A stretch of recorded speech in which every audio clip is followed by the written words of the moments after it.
nice of you. Thank you for coming. Let me ask you a quick question. How many of you voted today?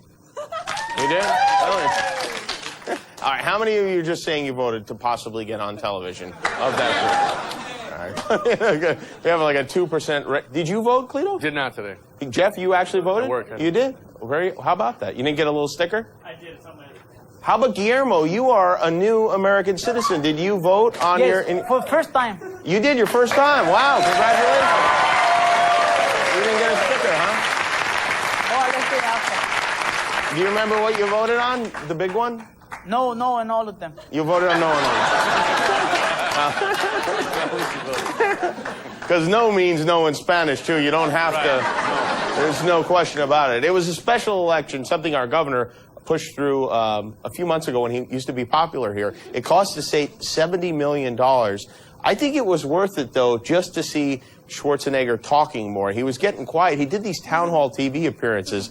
And I have to say, we make a lot of fun of the man, but it genuinely is difficult to understand what the hell he is talking about. The problem we have is that we have teachers out there that are called lemons. Lemons are teachers that no school principal wants, and they dance them from school to school to school. They call it the dance of the lemons. Why? I don't know either. Because it's cute. It sounds cute. We like the dancing raisins, right, at one time? I thought this was the dance of the lemons, actually.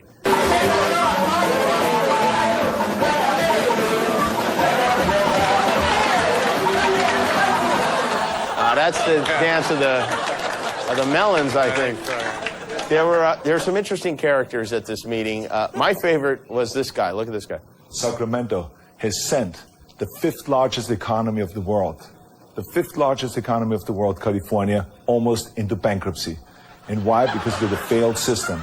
I inherited a state. Yeah, hello there. That's right. I've been wondering what happened to Frank Zappa. They said he passed away, but... Speaking of that, there was a new show on MTV. It premiered on Sunday called Homewrecker. This kid, Ryan Dunn from Jackass, he goes around, he gets revenge on people who've screwed over their friends by converting their homes into horrible pigsties. Watch for the gentleman at the end.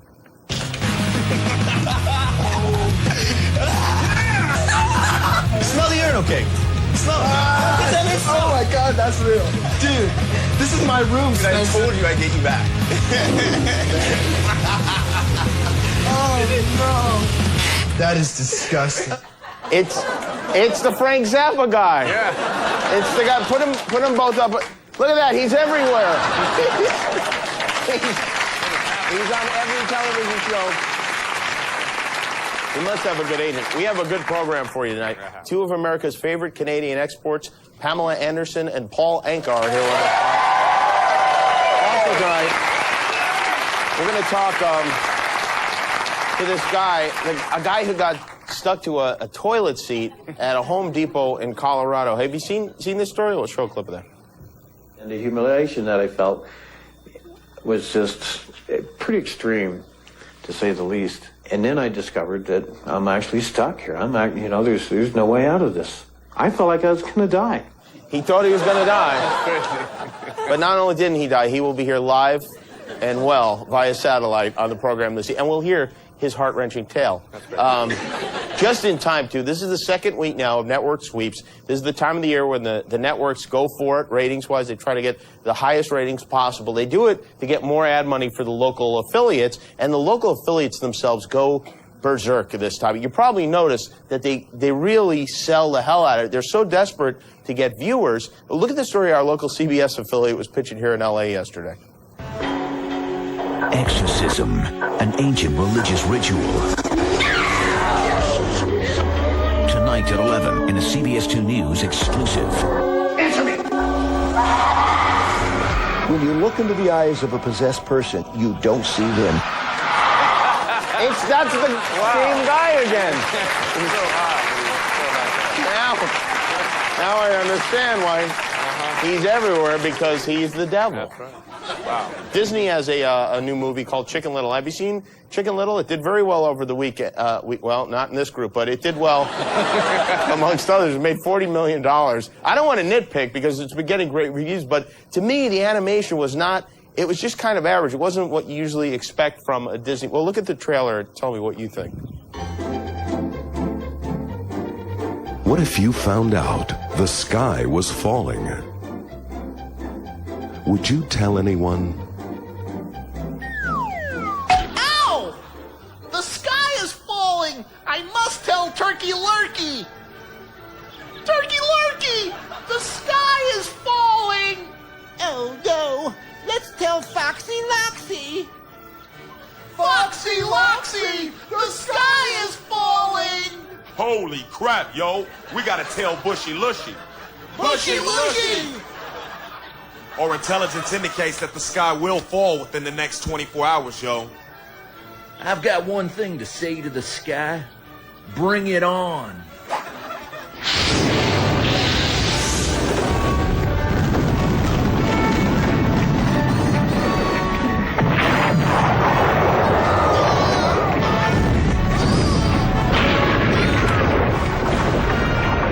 Chicken Little.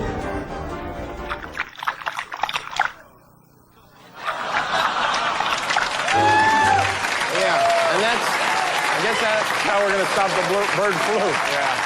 The highest ratings for a Monday night football game in 5 years for last night's contest between the Patriots and Colts. All the talk, though, this weekend is about a player on the Eagles, Terrell Owens, or at least he's a former player for the Eagles. He's been cut, even though he's probably the best receiver in the game. He was cut because he's been saying things about his teammates that the teammates didn't like, particularly quarterback Donovan McNabb. He had a press conference today to apologize, but it seems like it came a little bit too late. The story, though, that I am most interested in this weekend is about the Carolina Panthers cheerleaders. Have you heard this story? Oh, here it is. Police say 20-year-old Renee Thomas and 26-year-old Angela Keithley were drunk and having sex with each other in a bathroom stall of a Florida club early Sunday. Now, when they came out of the stall, Thomas allegedly punched a woman in the eye. Thomas is charged with battery, giving a false name, and causing harm to another. Keithley is charged with disorderly conduct and resisting arrest. Both have been released on bail. Yeah, well, that's good stuff right there. Yeah. Hey, can we take another look at the ending, right? If we could take a yeah, look at that, right?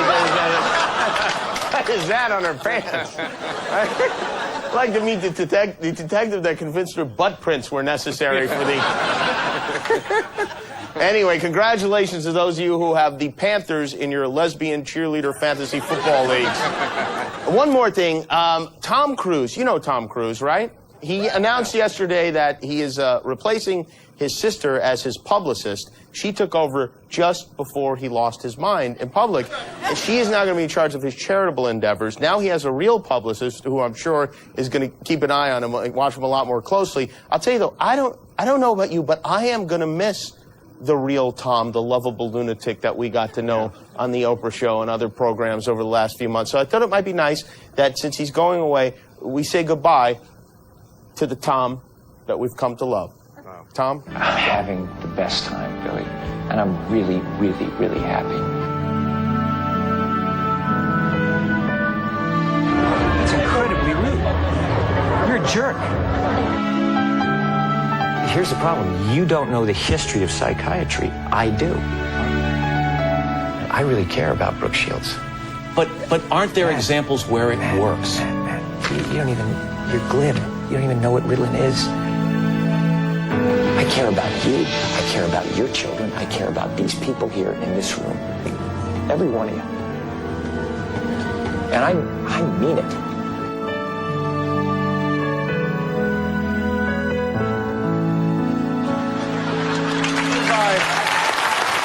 Goodbye, crazy Tom. Say hello to Cleto and the Cletones.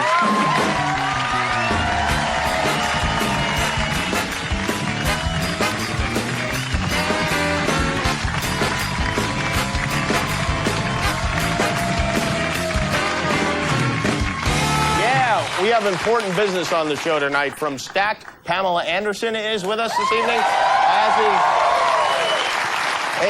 This guy, he's a singer and songwriter. He's seen and done, maybe not at all, but most of it, I would say. Paul Anka is with us tonight. This is his latest CD called Rock Swings.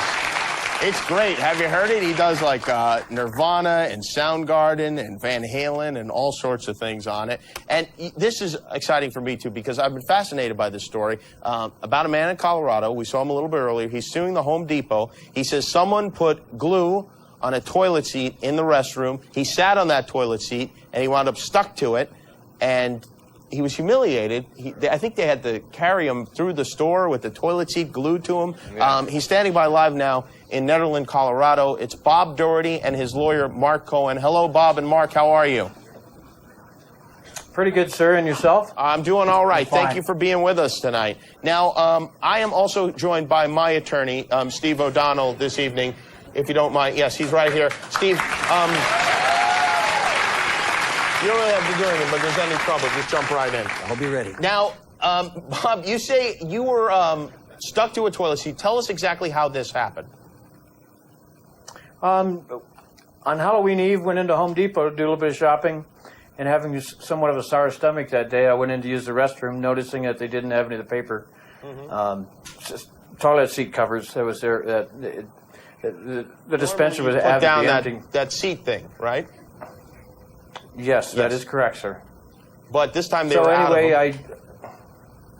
The dispenser was out, and so I had to emergency go ahead and do what I needed to do, and so I sat down, and then upon trying to do my hygienic thing, I couldn't lift my legs, and so I'd come to find out that I was actually stuck, and so I tried to move.